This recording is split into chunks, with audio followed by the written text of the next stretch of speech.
sleepless nights, heartbreak. It's like someone just tears your heart out when you see your child that you've raised in a Christian home and prayed over and dedicated to the Lord, just totally walking in a different direction.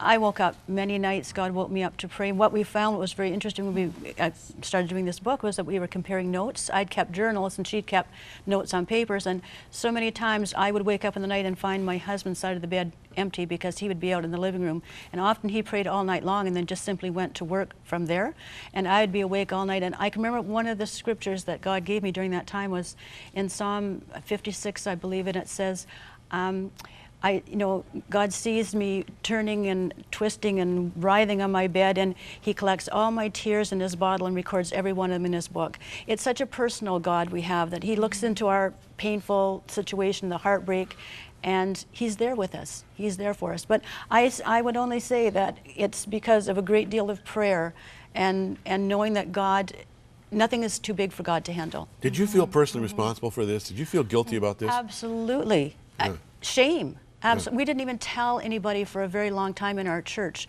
because the shame of how can you have a Christian home and read the Bible and pray with your kids and have devotions and have this happen. We had to have done something wrong. Were you too religious, do you think, when you look back? Well, I guess we couldn't quite figure out. We've had 3 daughters, and why at this point in time we didn't change any of the things we did. We didn't become more hard, rules weren't harder for her or less hard. I don't know. Like, how was your relationship, apart from the church and all that kind of stuff? With our family? Yeah, we have a very close family, extremely close family. And even during all of this that was happening, Amy often came home on a Sunday to do laundry, and we would sit and talk for hours. But here's what God told me, because I am a talker. God told me not to talk to her, not to preach at her, to love her unconditionally. No matter what was happening in her life, not to look with my eyes, to love her unconditionally. Did you have a sense that you were being loved unconditionally? Absolutely. Yes, absolutely. How's your relationship with your dad? Very good. Very good. Yeah. Same sense of always being accepted, always being loved. Yeah. But you see, that decision's a personal decision, right? Like, the decision to follow Christ is a okay, so you're out there, individual you're living a pretty wild life. You've got a lot of friends or acquaintances who are living a similar life. Did you feel out of sync with them? Did you feel one with them? I mean, knowing what you knew, the background you had, the strong, loving family relationship you had, I suspect that most of these other friends of yours came from dysfunctional homes. Well, not per se. I mean, yes, some did, some did not. I certainly, didn't have any that shared the Christian background. Yeah. I did have some very good and true friends. Yeah, I really did. But yes, I did feel deep down in my heart of hearts that yes, this just was not the right path. This was not the right path. These people were not these people were not your tribe, if you will. Yes, I understand. Yes. Yeah. So let's continue here.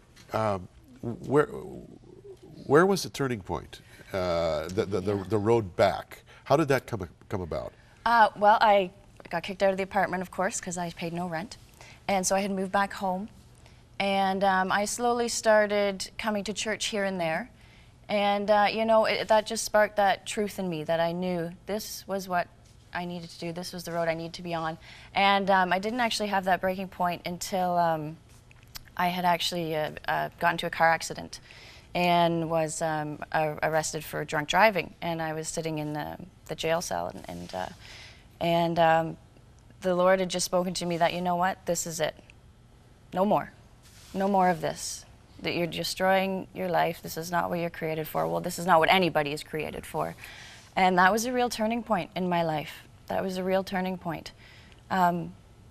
Yeah, before that, I had been walking and just sort of talking to God a bit, and I was explaining how hard it was for me to break all these ties, the alcoholism, the drug addiction, everything.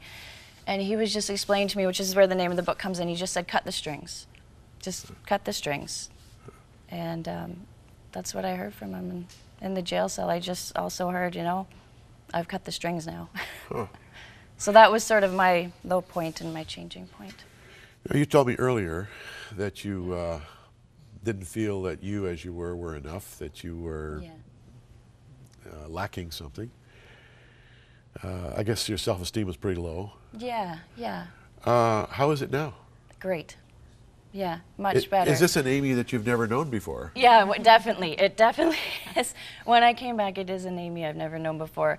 My desires for things completely changed, and my attitudes about things changed. And like I said at the beginning, I know that I am created this way. This is who I am. I am okay with this. You know, because now my self-worth and self-image comes from God, and that's a whole different thing than trying to make it up myself. You're married? Yeah, for 3 years For now 3 to my years? husband, Stephen, yes. Do you hope to have a child? Yeah, maybe one day. We're not quite there quite yet, but yeah. And was Stephen aware of your story when he married you? Yes, yes. Yeah, I had come back to the Lord about a year, and we got to know each other, and he had sort of a bit of a similar story in some respects, and so we sort of became friends and started sharing our stories, and yes.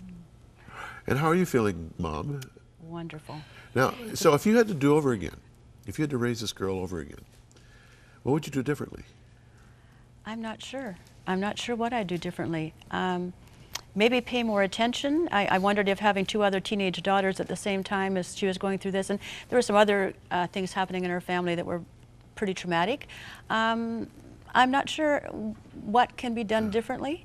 I don't think there's an answer of this is it different thing. But I think parents need to be aware. I just say press into the Word, pray, and really trust God.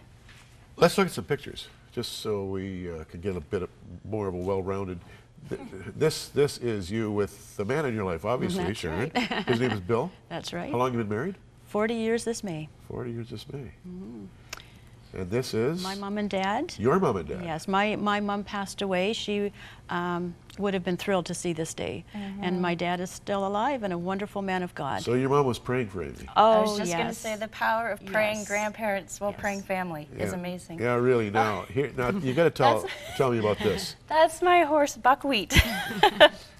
Now, every little girl wants a horse. Yes. How is it that you have a horse? We are so blessed. A wonderful couple in our church. I was out riding with them. They have horses, and they actually gave me the horse. They Really? gave, yeah. Wow. I'm still a little shocked by that. Yeah, Is- wonderful blessing. Is Buckwheat Wonderful. a quarter horse? Or? He is Rocky Mountain Cross Tennessee Walker. Well, there you go. Yeah. Just kind of rolls off the tongue. Is that it for pictures, Bill? Okay.